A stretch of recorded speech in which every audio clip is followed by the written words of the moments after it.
was reflecting the other day about influencers, right? We have social media influencers on this thing called YouTube. You might have heard about it, on Instagram or TikTok or wherever social media influencers spend all their time.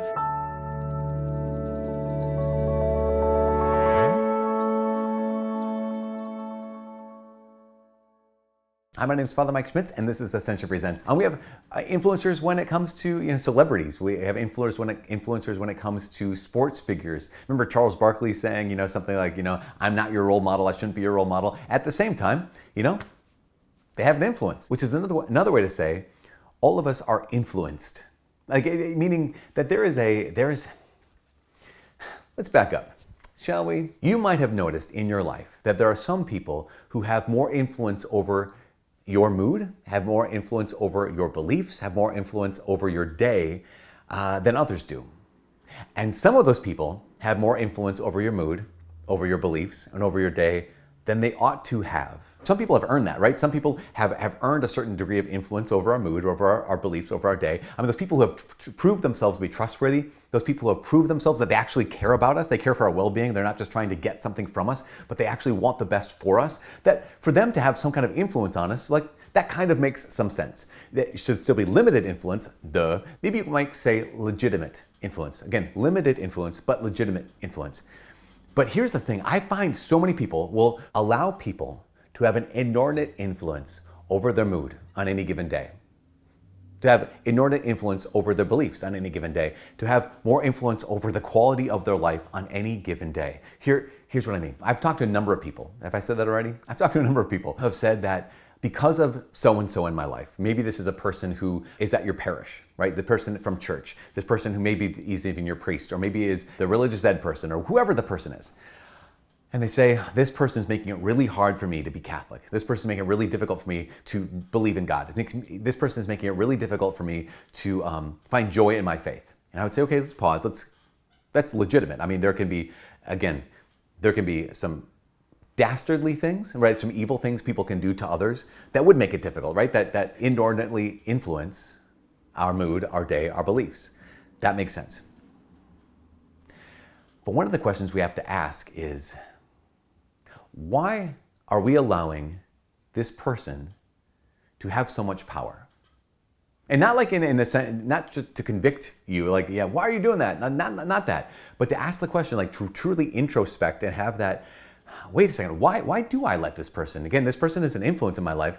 They might even have an inordinate influence over my mood, my beliefs, my day, my life. And stop and ask the question, wait, why? Why have I given them so much power over how I see God? Why have I given them so much power over how I approach the church? Why have I given, because a lot of times when I talk to people like this, I'll ask them, is this the only person of faith in your life? And every time, they're like, no, I mean, I have a lot of people. Well, how about other Catholics? Yeah, other really good Catholics. How about if the issue is a priest, right, that they kind of grind their gears against, you don't like their priest? Other priests who are good. Oh yeah, the other priests who are so good. The priests from my childhood, priests from my college years, priests from wherever. So good. I'm like, okay, so you have a lot of really good examples, a lot of potentially good, what you might call influences. So why have you given this one person so much influence that actually when you go to pray, they become the topic of your prayer? Why have you given this person so much influence that when you approach God, you almost seem incapable of approaching God without also bringing them into the picture? And again, this isn't to accuse. This is merely to legitimately ask this question. Why in my life does this person have so much influence over my mood, my beliefs, or my day? Why have I given them that amount of power? Especially when there are other people who love you well, when there's other people who actually care about you more, when there's other people who have witnessed to Jesus and witnessed to his church in a way that actually heals your heart and helps your faith. Why does this person have so much power? Because the reality, of course, is that they only have power because we've given it to them. They are only an influence because we allow them to be an influence. You know, I remember talking to a friend who said that she hates the story of Mary and Martha. Here is Jesus comes to visit the home of Mary and Martha. Also the brother of Lazarus, he's not mentioned in this gospel. Martha complains because Mary is sitting at the feet of Jesus and Martha's doing all the work. And Martha says to Jesus, Lord, do you not care that my sister's leaving me to do all this work? Tell her to come help me. And Jesus says, Martha, Martha, Mary's chosen the better part. And this good friend of mine said that the first time she really heard that passage explained was a deacon, was basically, how do I say that? How do I say this? He's a good deacon too. He's a good guy. The juxtaposition against those who are at peace in the Lord's presence and those who have to work a lot, those who serve a lot. And serving a lot is bad, kind of a situation. But this person, my friend, is a servant. Like she has a servant's heart, right? She cares for people. She loves people. She loves the Lord through this service. And no matter how many times I have said, no, here's what Jesus was saying. He wasn't saying that service is wrong and that you should just sit at Jesus' feet all the time. No matter how many times I've said this, no matter how many times I've shown her, here's a commentary that says very clearly, that's not what Jesus was saying. She can't get it out of her head what this one deacon said one time 15 years ago. That's someone having outsized influence over a mood, a belief, a life. We ask the question, why? And sometimes it's because when I first heard that, I was wounded. And it really stuck with me because of how much I was hurting. When I first heard that, I was vulnerable.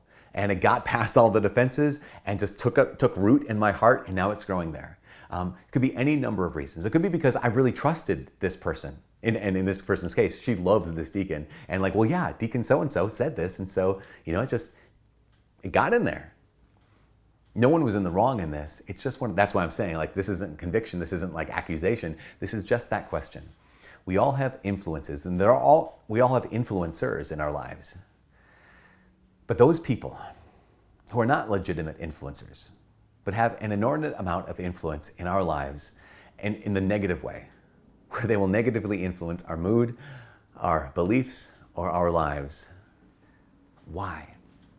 I think it's a really good, I don't have an answer, but I will say this. I think it's really worth bringing them to the Lord. Not with their influence, but bringing the question, Lord, why have I given them permission to have so much power in my life?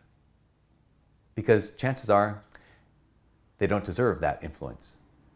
Chances are even better, they don't want that influence. So bring it to the Lord. Not just them in the distraction of what they've said or what they've done to affect your mood or your beliefs or your day, but to ask that question. Lord, why have I given this person so much power? Why have I given them permission to have so much power in my life?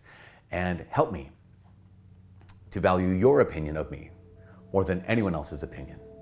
Anyways, that's what I got for today, and I hope that it helps. Ask that question. It's so good. Sometimes the Lord gives us better answers than anybody on YouTube can. So at least this guy on YouTube. Anyways, for all of us here at Ascension Presents, my name is Father Mike. God bless.